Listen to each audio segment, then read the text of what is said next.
This is our 159th episode.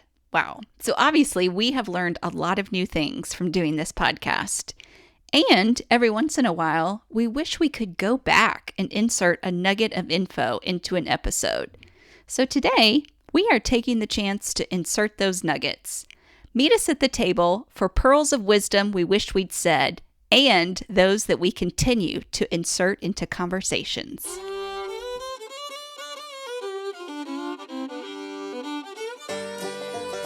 I'm Lainey. And I'm Laura Beth, and we are Steel Magnolias. The strength of steel with the grace of a magnolia. We are here to have uplifting conversations about life in the South. And we've got plenty of room at our table, so pull up a chair.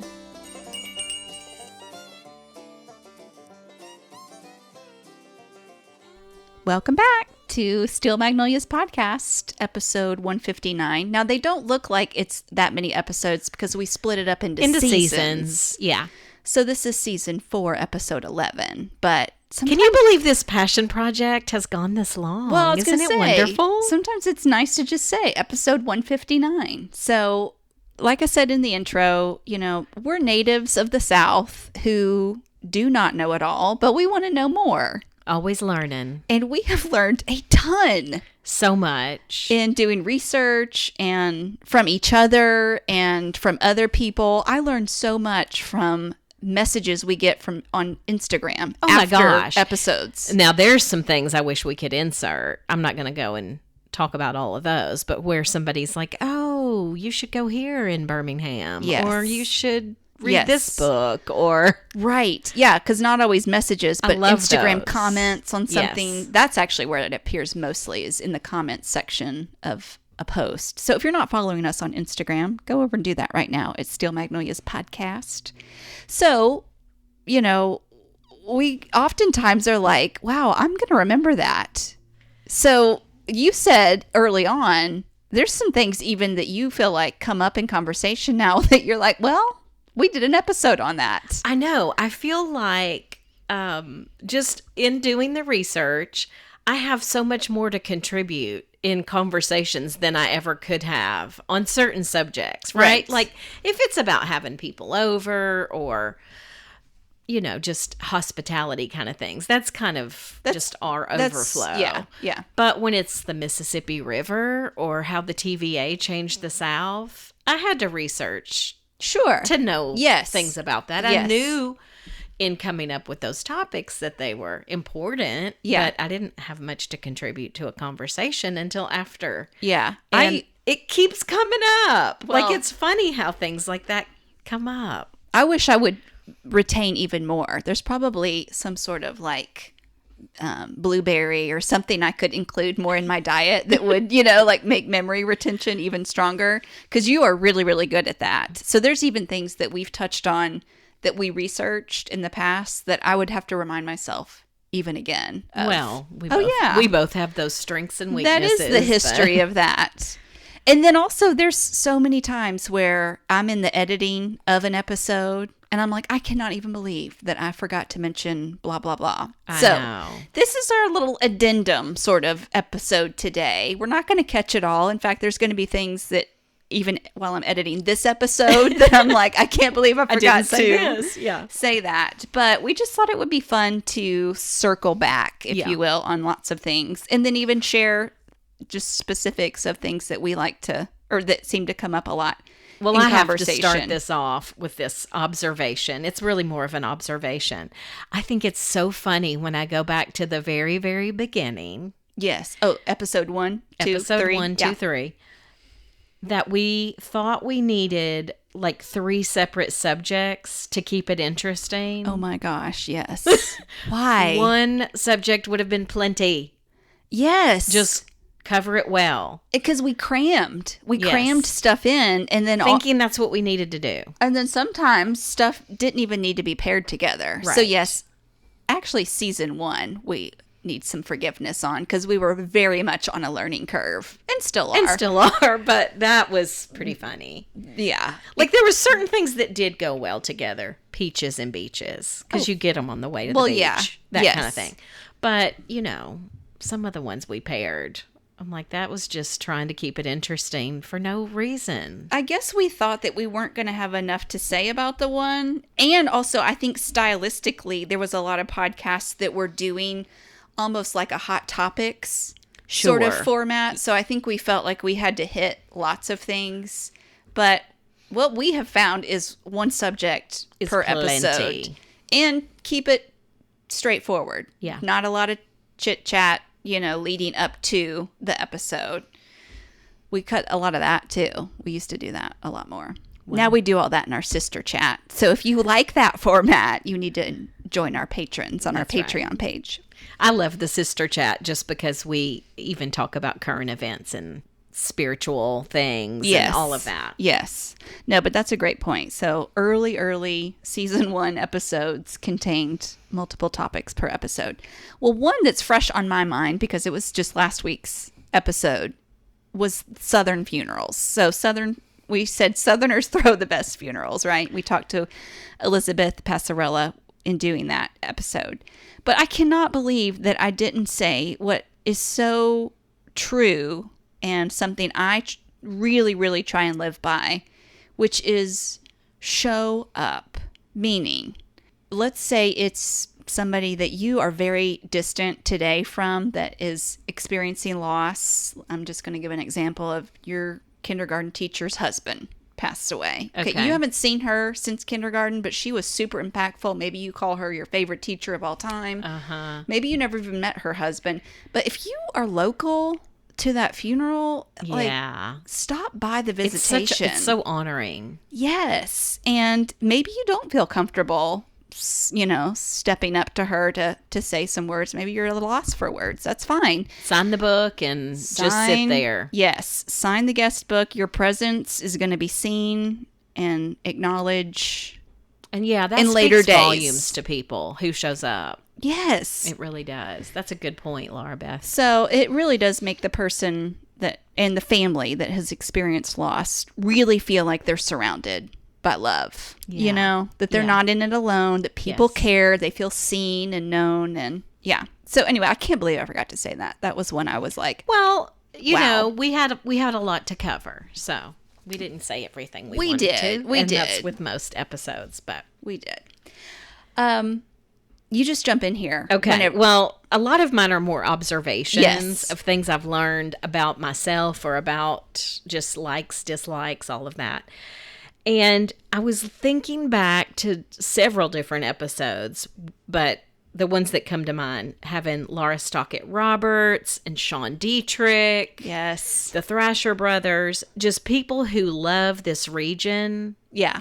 I love talking to people that also love this region. So good. Like, it's just, I could do that all day long. Yeah, because the list that you just went through were both in person and via Zoom interviews. But in either scenario, it's like we're automatically on common ground. Yes. And it's so nice to go right into an interview with that. And learn from them, because they've seen things we haven't seen. And but I just love sitting with people, metaphorically or literally. And chatting about the South. Yes. There's just so much beauty in seeing it even through other people's eyes. Yes. Yeah.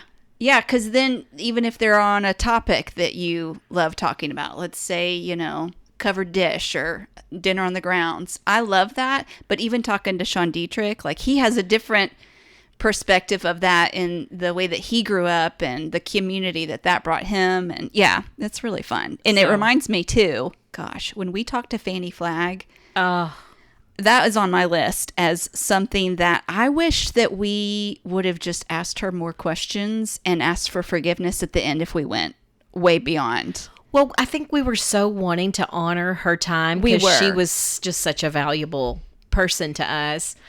But she was loving talking to us. She was a great we both later said it seemed like she didn't want it to end. Right. She would have easily gone another 15 to 30 minutes. Easy. And we wanted to. We did. But in the wanting to honor her time, we wrapped it up. And I agree. So I wish we just that's kept something it going. That I'm like, I wish that would have gotten. But, but you don't want to step on toes. Right. We really did feel like it was a big deal for us to get to talk to her. So we didn't want to push it. But now we wish we'd pushed lesson it. learned. Maybe I should have just pushed it.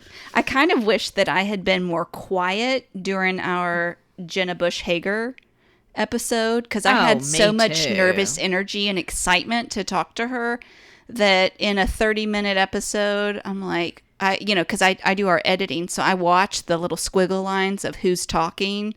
And like my squiggle line was pretty lengthy, and then there's like a little bit of Jenna, and then a lot of Laura Beth. Well, I think the other thing is we felt so connected all right away to her that it made us want to just chit chat. Yes. Like, yeah, some of it was probably nervous energy, but because of reading at least 2 books by her, didn't you feel like you knew her? Absolutely. Like, yes. So we were just ready to chat with our buddy.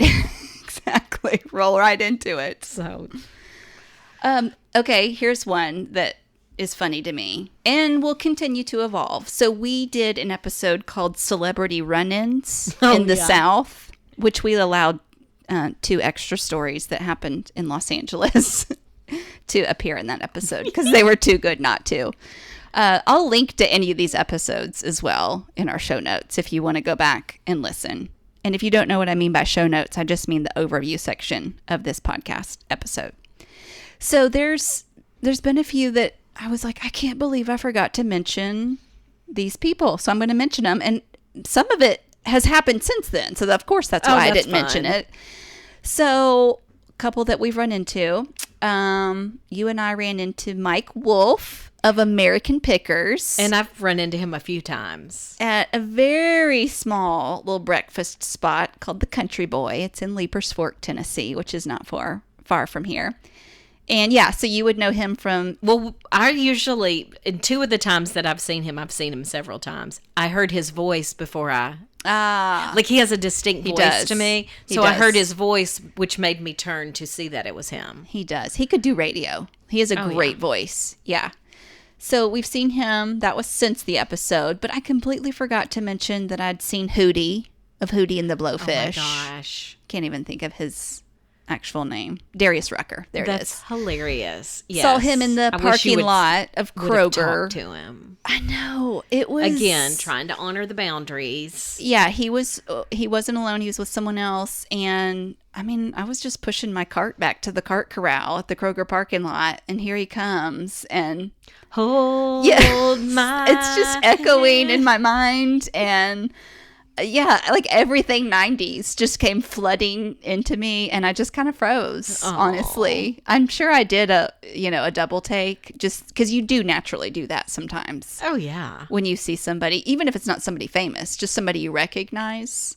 So I'm sure I did one of those, which he probably gets all the time, but no, I did not say anything. I've also run into Elizabeth Hasselbeck, formerly on The View. She lives here now. She was on The View for quite some time, and she's an author and speaker and has just her hand in lots of things here in Nashville now. So I've seen her at a boutique, but they're pretty active in the community here with their kids. So I'm sure others have seen her out and about.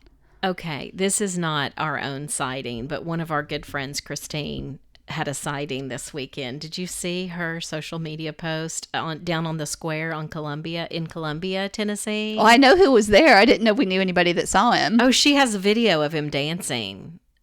So it's Mario Lopez, a.k.a. AC Slater from Saved by the Bell. And he was making a Hallmark movie down on the square in Columbia. And she, I guess, snuck a little video so of funny. him dancing. It looks so cute. He's darling. Well, I knew he was in town. Visit Columbia, the Instagram page for the city of Columbia, Tennessee. They had posted that he was coming. And it was also Mule Day, which is a large celebration in Columbia, just to commemorate the fact that at one time they were the mule capital of the world, mule trading capital. Yeah, that's fun. So fun. Yeah, he's darling. There's some big ones. So those were a few. I'm sure there are others. Again, it's an ongoing list. It's an ongoing thing. We did try and in that episode only talk about true run-ins, not like we were at a meet and greet, right? Or we went to the concert, and I mean, obviously, you're going to see the. This was bumped into. This is Kroger parking lot stories. Yeah, I love that. Yeah, so much. Okay, again, so many of mine are observations, but the college football traditions episode was so fun. One of my favorites of all time. And I want to do a tour of campuses in the South someday. Oh. Like just... That could be an entire season or series. Wouldn't that be so fun? Okay, bookmark that. I like that idea a lot. And now we'll know about some of the traditions to participate. We just need a different T-shirt to go into each town so we don't stand out, too much, or so we blend, because we'll know the traditions just like all the locals. So fun. I like dreaming of things like that. That's fun. That's really fun. I saw that Dolly Parton was down at Ole Miss this weekend for a fundraiser. I did too. And did you see her with Elizabeth High School, yes, who we have done an interview with today? Elizabeth's catering company. Very jealous. I was too. / happy for her. Okay, so do you remember the episode that came from a TED Talk, How a Dinner Party Can Save Your Life? I have a note about that as well. Obviously you remember. I don't know why I said it like that. I wish for that episode, this would have taken a lot of work and research, but I wish that we'd had a component to that episode of people's lives who have been changed through gestures of hospitality.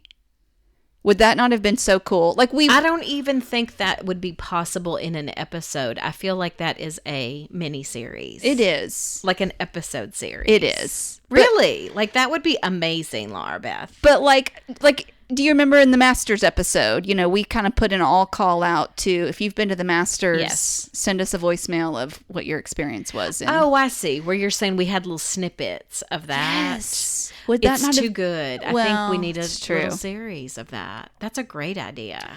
But there's so many people out there that I know have stories of, and it doesn't have to be a dinner party saving your life, but some sort of gesture of hospitality, whether it have been a single incident or repeated gestures by someone, that you can look back and go, okay, in hindsight, that pivoted me into a better direction. Yeah. Anyway, I thought that would be cool. That. But it was still a great interview. I loved him. It was so great, and I love that guy. It was full on, COVID time. It was. So we didn't get to do as much fun interactions with him because it was so full on. It was very new. He brought a mask just to be kind. It was all very what are you doing? I don't know what I'm doing. Yeah. Well, out of that interview, because he's a psychologist, it's so amazing to me how he was talking about community and breaking bread together is literally good for our mental health. Yes. But my observation, I don't think I said this in the episode because I was just so in awe of the science. Me too. He was saying phrases and words that I didn't know, but I understood once he said it. Yes. And it made me go, I love how so often science confirms what's in the Word of God. The Word of God says that community is important. Breaking bread together is important. It doesn't say, because it does this to your brain and this to your stomach and this to your, Yeah. We just know if God said it, it's true. Yeah. And so I just think that's so cool how so often people think science and the Bible clash, and I do not think that. I think it 100% points to God. It meshes well. It all feeds into, I agree. Anyway. That's so good. We had an episode recently on Chattanooga. Yes. And we titled it 24 Hours in Chattanooga because that's about what we spent there. So it was not an all-inclusive by any stretch of the imagination. But we didn't share that we stayed in Ottawa, which is right outside of Chattanooga. I mean, it's part of Chattanooga, but it's its own little township. Little burb, kind of. And I didn't share it because I didn't really think nobody's going to know about this, or I don't really have anything specific to bring up. Well, I should have brought up that we stayed right off of Little Debbie Parkway. Oh, yes. Because I had a couple of people write me to let me know, that Little Debbie's headquartered there. And I kind of did. I mean, I kind of gathered that from the Little Debbie Parkway. Staying off of Little Debbie Parkway. But that's cool. You can go and tour. The parent company is called McKee Foods. Okay. That's a family name, McKee. And so this is, Little Debbie makes Swiss cake rolls, nutty bars. So many things. Oatmeal pies. Oatmeal That's cream pies. the only one I really like. That's my favorite.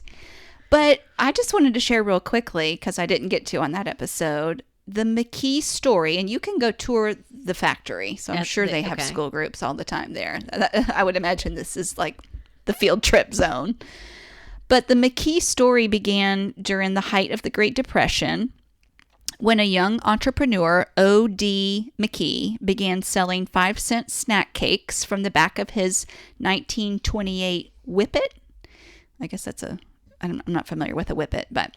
I know the dog. In 1934, he and his wife, Ruth, bought a small, failing bakery using the family car as collateral. Wow. Money was so tight, they had to put up a sheet near the back of the bakery for the family's living quarters. Yikes. Hello. Wow, that's being all in. Despite years of great adversity, O.D. and Ruth's rare determination finally began to pay off in 1960 when they began selling the first family pack of baked goods, naming them after their granddaughter, Debbie. Around this time, the company finally began making a steady profit. The bakery continued to grow, but remained a family bakery. O.D. and Ruth's sons, Ellsworth and Jack, eventually took leadership positions, and today Ellsworth and Jack's children hold leadership roles. They are beginning to introduce the 4th generation of the McKee family to the business. And I thought it was so cute. The name, Little Debbie, came again from their granddaughter. O.D. arrived at the name of his 4-year-old granddaughter, Debbie, inspired by a photo of Debbie in play clothes in her favorite straw hat. He decided to use the name Little Debbie in the image of her on the logo. So now you can picture, if you weren't thinking of the Little Debbie logo, you can picture cute Little Debbie. Yes. Reminds me of like the Wendy's story kind of. Yes. But yeah, I mean, again, you can't cover everything. Big piece of culture, though. But that's fun. And it's national. It's not like that's just a Southern thing. So. Yes. So anyway, again, wished I would have mentioned it, but now I can say I have. So.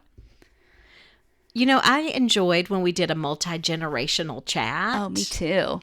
I think that would be a cool thing to do in the future, like where we pull in younger than our ages, older than our ages, and just chat about different aspects of life in the South. I love that. Because we need each other. The generations need each other. In fact, I loved one time when the observation was made about so often in the Bible, God's called the God of Abraham, Isaac, and Jacob.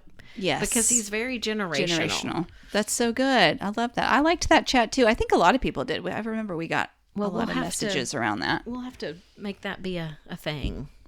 Well, another one that I wish I had known about this book when we did the Time to Plant episode recently, and I mentioned Lady Bird Johnson's Wildflowers. Yes. We had a listener that was talking about a book called Miss Ladybird's Wildflowers that tells more on that project. And so I just wanted to mention that book. And I'm so glad you mentioned that. I forgot. I saw that note that somebody sent that. Yes. And I definitely want to make a trip to the Texas Hill Country. I know.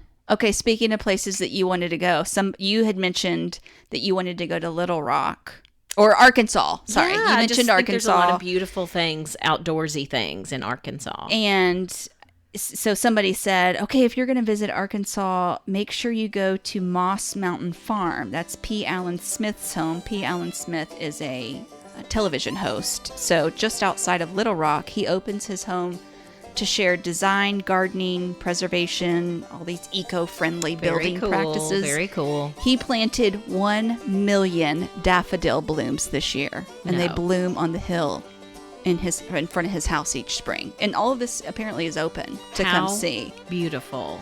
So anyway, I can't imagine 1 million. I know. That's I don't know how many acres that covers, but that's a lot. Well, that's just a touch, but that's a few of our add-ons. Yeah. So we love hearing from y'all. If you do hear stuff and you forget or you don't think to message us, please do. Please do. It makes us feel more well-rounded and that's right. Like we've got all the details. That's right. Well, we will be back next week with more Southern culture. We hope you have a great week. And until then, Lainey, peace be with you. And also with y'all.